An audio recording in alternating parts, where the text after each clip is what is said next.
So, Kirstine here from Experience Scotland's Wild, and today we are out exploring the beautiful Highlands to bring you a very special episode of our podcast where we are going to talk about one of Scotland's most iconic symbols, the bagpipes. The bagpipes are Scotland's national instrument, and nothing screams Scotland more than listen to the pipes while exploring the Highlands.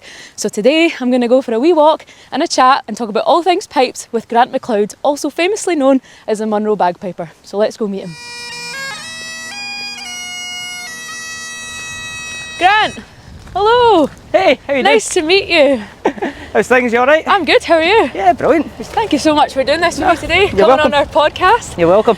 We're going to take a wee walk around Glencoe, I like walking. talk about all things pipes. How's that sound? That sounds fantastic. Brilliant, amazing, Great. let's do it. Awesome. Let's do it. Go. So, first things first, you got to give me a little bit of background about yourself. How did you even start playing the pipes? So I was raised up in the Northwest Highlands, and we were very fortunate that we had a teacher, piping teacher, who was a 4-time world champion. Used to come to our school every Wednesday, and you got time out of normal class time to do it. Yeah. So I can see why that would encourage people. I'll do it. And yeah, just kept it going. Took it through high school. There was a wobble during high school because of other distractions, and took it back up again, and now it's my full-time job, which is a bit dream stuff. Yeah, no, that's amazing. I think there's a lot of people that probably do an instrument and then when they stop it, like had that wobble that you say, and then don't get back into it. Yeah. Like you always look back and go, oh, I wish I'd stuck that lesson through or something. I was very lucky. I got asked to do an event at Ellendon Castle, a very iconic place, and that just got me back into it again when I was about 15, 16. So yeah, just went from there. So it wasn't really in your family, it wasn't like your parents were piping or... Well, so my great-grandfather, my grandmother's father, was a piper, and she was quite adamant that the tradition carried on. Yes. So bought me my first pipes and first kilt, and yeah, same with my brother. I think it's not the same kilt you're still wearing today as your first kilt. Not my first one, but the first one I got when I was 18, yes. Amazing. I'm still in it. That's amazing. What tartan is it? That kilt is the Ancient MacLeod of Harris. Okay. And this one's the Ancient MacLeod of Harris weathered. Very nice. Because I'm a bit more weathered now. Not at all. And so obviously the pipes are iconic symbol of Scotland. What, if obviously we explain to people maybe haven't heard much about the pipes before, what is the cultural significance for the pipes here in Scotland? Well, the whole concept of the bagpipe goes back centuries and centuries, and not even originating in Scotland. But the Highland bagpipe is one of the most iconic instruments for a country. I think you see the bagpipes, you think of Scotland, and they were used in battle, you know, to try and sort of intimidate the enemy, but also for sort of getting messages across, you know, stories. You know, people would put their heart into the pipe tunes, and as I say, it's just so iconic and atmospheric. There's no other instrument like it, I don't think. So there's obviously, I've seen a lot of people always go, the bagpipes aren't actually from Scotland, they're not, they're from Egypt. How do you feel about that? Yeah, well, the term bagpipe comes from blowing into a bag and then sound coming out of something, and that concept, we don't actually know the full history behind that. You know, that's beyond our times. But there's so many types of bagpipe have developed in different countries, in France and Egypt, and we now have the Highland bagpipes in Scotland. So we run with it. And what does playing, like that's obviously such a huge part of your life now, it's what you do. What does that mean to you, playing these bagpipes, our national instrument? How does that feel for you? It's something, being raised in the West Highlands and raised on the history, it brings a connection. You know, you're not just playing an instrument, I feel I'm playing a bit of history, and where I play it, out in the wilderness, up in the mountains, or if it's a stage, you're passing that culture on to people, and the fact that I am so proud of it myself, it's very special. And so there's obviously a few really iconic classic tunes that are known worldwide. Do you get asked to play the same tunes a lot? What are your most common ones we hear? There are the classics, you know. Amazing Grace is an internationally renowned tune worldwide. Scotland the Brave has become a symbol of Scotland somehow. You can play all the tunes in the world, but as soon as you play Scotland the Brave, everyone's up clapping and having a good time. Yeah, that's the one they want. But there's so many modern adaptations of tunes, modern composers, and it's always evolving, you know, and it's changed. More young people are involved in it now. And it's seeing the future's good for another few centuries, I think. Yeah, I think it's one of those things, it's just living on. Yeah. It's just going to continue and get bigger probably, I think, now. I think so. I mean, pipers, images of a piper was traditionally older guy, full kilt, you know, just playing a few tunes, but now modern bands, modern pipers have changed that attitude, I think. Yeah.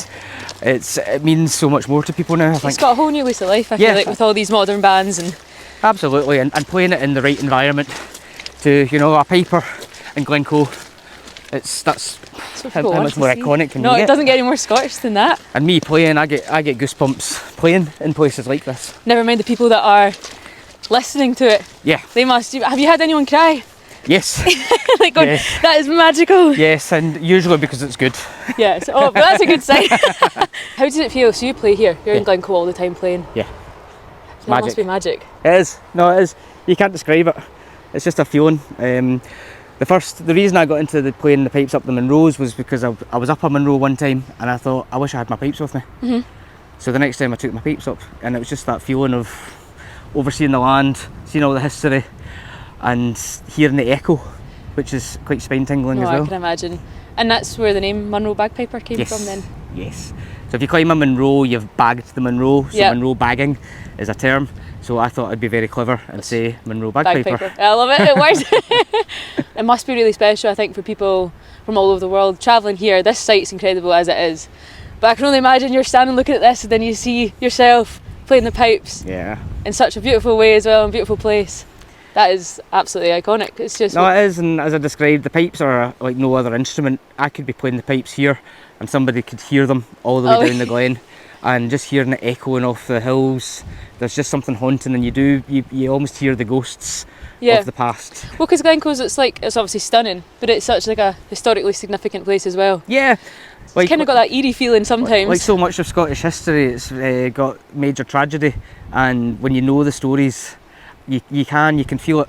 You know, these rocks witnessed it all, and you just, it's a vibe that you get. Yeah. And it's to be part of that and to produce music fitting of it, you hope, is special. Yeah, no, it definitely is. Right, should we go see some more of Glencoe? Yeah, why not? And we're definitely, I'm sorry, we're going to have to get you playing a wee tune, aren't we? We can't not, we're all the way here, come on. If we must. Let's go. We are now here at the very picturesque Wee White House in Glencoe. Yep. Very famous spot. Everyone absolutely loved this. Probably got it as a screensaver or something.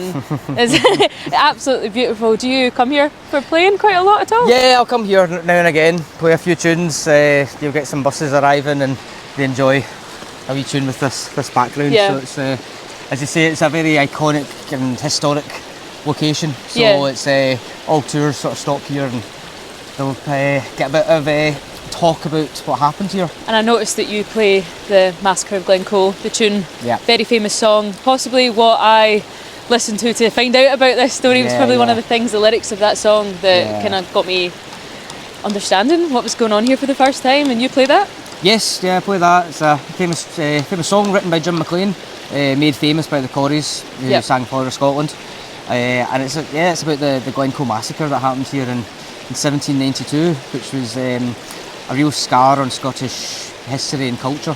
Would you mind, for those at home that don't know, our guides always come here and they tell this Yeah. story, and it's probably one of the best parts of our Glencoe day tour. It's just such a incredible story. Would you mind? No, of Giving a course. wee story? I'll give a wee summary. I mean, in 1790 was the Battle of the Boyne, which is a well-known battle in Scotland and Ireland, and King William of Orange took the throne of Scotland, and in a show of power he demanded all the clans pledge allegiance to the king.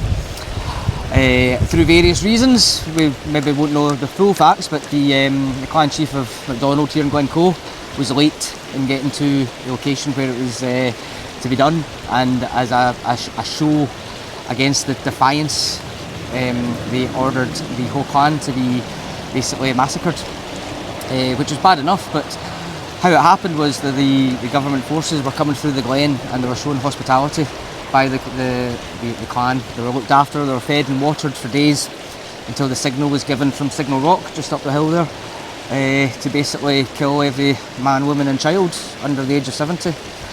And that's what they did. Apart from a few that had a good conscience and warned people, and they were able to clear off up into the hills, up into Corrigavel, where they used to hide their rehomed cattle that they used to take from other clans, but it was a safe place for them to hide out, those that survived the harsh winter. Yep. So, and I think this area, well, I suppose visitors from all around the world that don't know this story, when they just come thinking, oh, this is a really scenic, picturesque spot. When they hear this story from either guides or yourself playing the tune as well, it must really open up a whole new, like... It does, and it's the same worldwide. Doesn't matter where you go, there's a past to the land. All beauty spots were lived in. You know, people lived their lives, they had children here, they got married here, they battled to keep it, and now those days are gone now. And we're just left with the beautiful landscape. But if this was your back garden, you would fight to keep a hold of it. Oh, 100%. It does have that kind of like eerie feeling sometimes as well, when you just sit and listen. You can almost hear the ghosts in the hills, you know, and especially if you do hear the pipes playing. I could be piping up the glen there, and you would hear the pipes coming through. Down here. And it's magical. I've heard a piper play here from up the glen, and it's magical. Yeah. It's really special. You mentioned there that weddings and things happened here. Have you actually done any weddings here? Yeah, so this is actually my office. This is your office? I mean, not bad. Can't complain.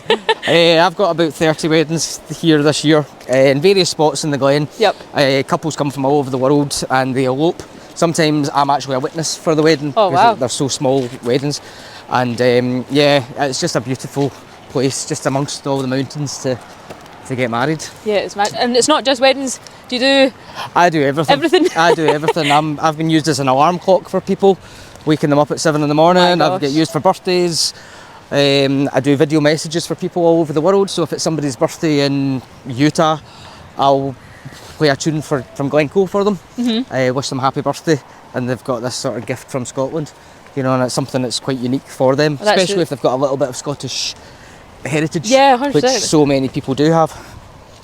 They do. People come from all over the world. I think like our guides always have people coming and they're exploring that. They're looking into like their Scottish heritage and understanding what that is for them. You go back to the Highland clearances where, you know, thousands of people were cleared off their land for the sheep. You know, they went to America and Canada, Australia. So that's where all the culture went, and they tried to... You can see the influences in America. You know, they've got Scottish place names, and same in Australia. You know, the village that I'm from, Glenelg, is actually a big town in Australia. You know, because it's been formed from that. So the Scottish influence is everywhere, and it's quite proud. It's a proud thing for me to be able to get it out there.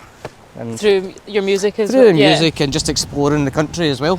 You know, there's places in Scotland that I go and the guides go that so many people in Scotland have never heard of. Even locals, I know so many people like in Glasgow and stuff, in the cities, that haven't even explored these places themselves, and they're from Scotland. And maybe people that are coming over on trips and our tours have seen more than they have, and they're living here. There's people in Glasgow who haven't been north of Loch Lomond, and it's a shame. But I think now that the world's opening up to people, I think they are starting to see the benefits of that. And I think through, like, you obviously have developed this massive platform for yourself online, and being able to see things like this and get your videos and stuff through this worldwide, it is such, like, it's opened so many more doors and avenues for people. Would like, the social media is a huge part. Oh, massive, absolutely massive. I wouldn't be doing what I was doing without social media, and so I really feel privileged. Was there a specific moment in terms of your social media that exploded? Yeah, most of people started seeing you. Yeah, kind of. I did a video. It was can't remember. There was some sort of tragedy, and I did a sort of tribute to it. I just played Amazing Grace from a hill, and it reached about 3 million people. Wow! And from there, people started following, and then it just sort of snowballed. Yeah. And when you've got this as your stage, it's not a difficult sell to play a wee tune and for people to like the whole package. It's not just about the pipes, it's about the landscape, it's about the history. The experience of it as well is just magical. There's many hundreds and thousands of pipers in Scotland, phenomenal pipers, but they don't maybe play in these sort of environments to sort of capture the whole thing. And it's a shame that they don't, and I think more and more will start doing it, but just now I'm enjoying it. Oh, go reap the pears, of course, Absolutely. Glencoe is a must-see location when you come to Scotland, so if you want to see this incredible place that we've been exploring today, then maybe you should book on one of our tours. We do a one-day tour to Glencoe itself, but it's also a key stop on many of our multi-day tours to places like the Isle of Skye, the Hebrides, Orkney and Loch Ness. So if you want to find out some more information, head to our website at www.scotlandswild.com for availability and more details. So now we're taking a wee walk at Glencoe Loughin in this beautiful forest for those listening. We've explored a lot of Glencoe, we've seen it's absolutely gorgeous, and we spoke a lot about Glencoe because you play here all the time. But piping's taken you all over the world, hasn't it? Yeah, it has. I've been fortunate enough to be able to travel over to America, played in New York and travelled across America with my pipes one year. In Europe and France and Lithuania, Austria. Australia, maybe one day. Maybe Australia one day. But yeah, it's been a bit of a ticket, so enjoying it with that. And how is that received? How are the pipes received in all these different places? Oh, they love it. I remember in Lithuania I piped the party out into the main square in Vilnius, and it was like a concert. By the end, everybody just gathered round, cameras watching pipes, people in their kilts. It was quite a spectacle. That sounds absolutely amazing. I can't wait. We're walking along here. We're going to hear you playing by the time we get to the Loughin, because we have to hear you play a tune. Everyone's been asking, even today. I've had so many people come up and ask for requests and things. People just absolutely love it. Yeah, well, hopefully it sounds okay. It sounds absolutely brilliant. So people learn it. Do you have any tips for people listening who are maybe like, I'd love to learn how to play the bagpipes? There's a lot of perseverance, and that's from the parents. Because it's not a quiet instrument to learn, and it's hard at the start because you don't sound good. It's physically draining. Yeah. But you just have to see what's at the end, and hopefully I'm living proof of what is at the end. You can travel, you can enjoy life, you full-time job, make a life from it. Yeah. And is it at age? Would you say people? Can you be too old to start? Can you learn at any age? No, you can. Your best as early as possible, but adults start all the time, and you can get to a certain level where you're confident enough to do lots of different events.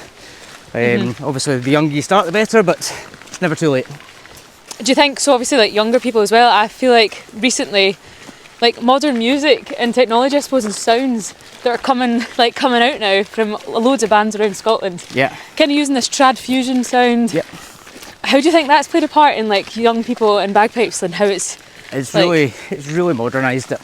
Because traditionally it was just your bearded piper at a wedding and the full regalia, but now people are seeing you can play the pipes on stage, you can play the pipes to people dancing, you can travel the world, you can do it anywhere, and I think that gives it a path. Yep. And this is what I could be doing. Yeah. And not just standing outside a cold wedding venue. Yeah. I've been to a few festivals and concerts where pipes are playing, and it's just, it's such fun. It's phenomenal. Absolutely brilliant. You've got bands like Scary Vor and Trail West, Man Ran. Yep. You know, the amount of traditional music out there now, it's just phenomenal, and I've just mentioned a small percentage there. Yeah, there's loads. And they're coming up, and yeah, they're filling the hydro now with traditional music in Glasgow, so... Which is absolutely mental. Yeah, it's fantastic. It's incredible, but it's, yeah. And so, what do you think, I suppose, like the future there of bagpiping in Scotland doesn't seem like it's going anywhere? It's not, it's getting better and better. It's not. There was a report recently saying that there was a decline, and it couldn't be further from the truth. There's, you know, as we said, the path for young kids to do this as an instrument it's better than it's ever been. Yeah. And people are getting interested in it every day. Which is fantastic. It is. Well, thank you very much for joining me on this walk and podcast today. Yeah. It's been absolutely brilliant, and I suppose it's only time now that we hear a wee tune from you, if you don't mind. No, not at all. I'll go and make a wee noise. Brilliant, thank you very much. Thank you.